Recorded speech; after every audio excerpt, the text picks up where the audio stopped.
بسم اللہ الرحمن الرحیم۔ السلام علیکم ورحمۃ اللہ وبرکاتہ۔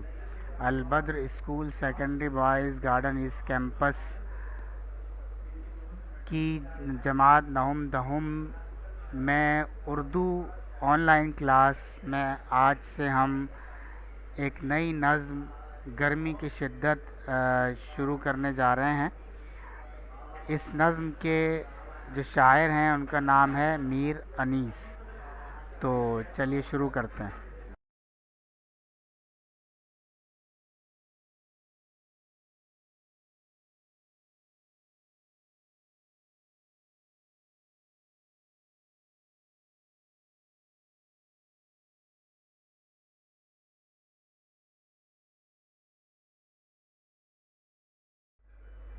آج کی آن لائن کلاس کے حاصلات تعلم یعنی مقاصد ہدف کیا ہیں؟ دو ہیں، شاعر کا تعارف ہو جائے اور دوسرا درست تلفظ کے ساتھ نظم خوانی کر سکیں یعنی نظم پڑھ سکیں۔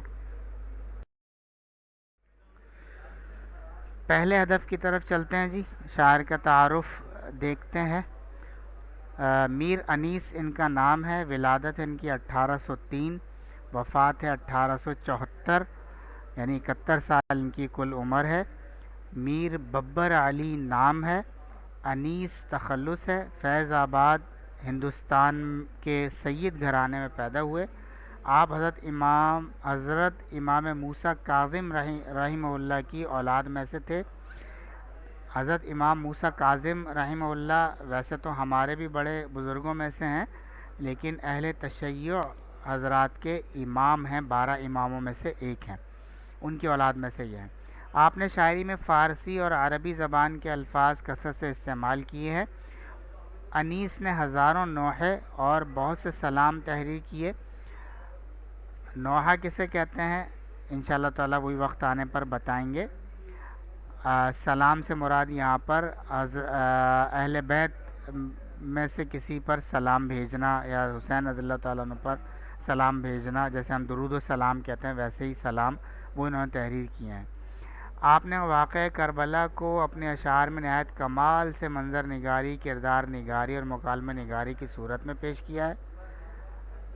لکھنؤ میں انتقال ہوا۔ انتقال کی خبر سنتے ہی لوگوں کا ہجوم ان کے گھر میں امڈ آیا۔ ان کی تدفین گھر ہی میں ہوئی۔ مرثیہ نگاری کی تاریخ میں ان کا نام ہمیشہ زندہ رہے گا۔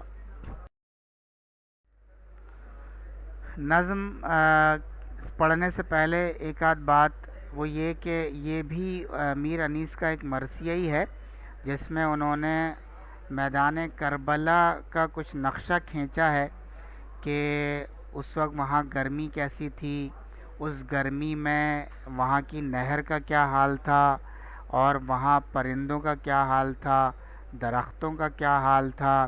اس انداز سے انہوں نے یہ پورا ایک نقشہ کھینچا ہے میدان کربلا کا۔ تو بس یہ کچھ حصہ جس میں یہ اتنا نقشہ موجود ہے یہ لیا گیا ہے، ان کا یہ پورا مرثیہ نہیں ہے۔ تو پڑھنا میں شروع کرتا ہوں، میں پہلے پڑھتا ہوں انشاءاللہ تعالیٰ، پھر آپ سے بھی پڑھوا لیں گے۔ وہ لو وہ آفتاب کی حدت وہ تاب و تب، کالا تھا رنگ دھوپ سے دن کا مثال شب، خود نہر علقمہ کے بھی سوکھے ہوئے تھے لب، خیمے تھے جو حبابوں کے تپتے تھے سب کے سب، اڑتی تھی خاک خشک تھا چشمہ حیات کا، کھولا ہوا تھا دھوپ سے پانی فرات کا، آب رواں سے منہ نہ اٹھاتے تھے جانور، جنگل میں چھپتے پھرتے تھے طائر ادھر ادھر، مردم تھے 7 پردوں کے اندر عرق میں تر، خسخانہ مژح سے نکلتی نہ تھی نظر، گر آنکھ سے نکل کے ٹھہر جائے راہ میں، پڑ جائیں لاکھ آب لے پائے نگاہ میں، کوسوں کسی شجر میں نہ گل تھے نہ برگ و بار، ایک ایک نخل جل رہا تھا صورت چنار، ہنستا تھا کوئی گل نہ مہکتا تھا سبز زار، کانٹا ہوئی تھی پھولوں کی ہر شاخ باردار، گرمی یہ تھی کہ زیست سے دل سب کے سرد تھے، پتے بھی مثل چہرہ مدقوق زرد تھے، شیر اٹھتے تھے نہ دھوپ کے مارے کچھار سے، آہو نہ منہ نکالتے تھے سبز زار سے، آئینہ مہر کا تھا مقدر غبار سے، گردوں کو تب چڑھی تھی زمیں کے بخار سے، گرمی سے مضطرب تھا زمانہ زمین پر، بھن جاتا تھا جو گرتا تھا دانہ زمین پر۔ یہ جو مرثیے کا ایک حصہ ہے، یہ میر انیس کی تمام شاعری جو ایک کتاب میں کلیات انیس کے نام سے محفوظ ہے، اس میں سے یہ حصہ لیا گیا ہے۔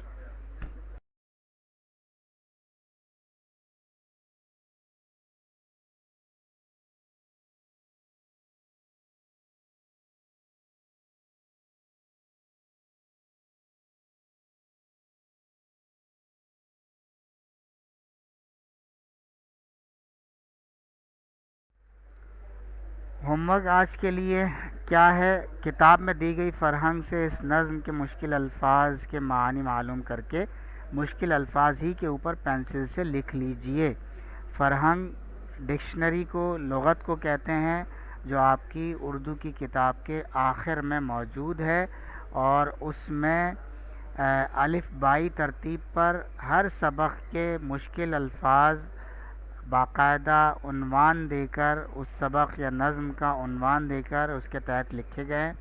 وہاں سے آپ اس نظم کے مشکل الفاظ نکال کر، دیکھ کر، اس نظم پر ان الفاظ کو خط کشید کر کے وہاں پر پینسل سے ان کے معانی لکھ لیجئے۔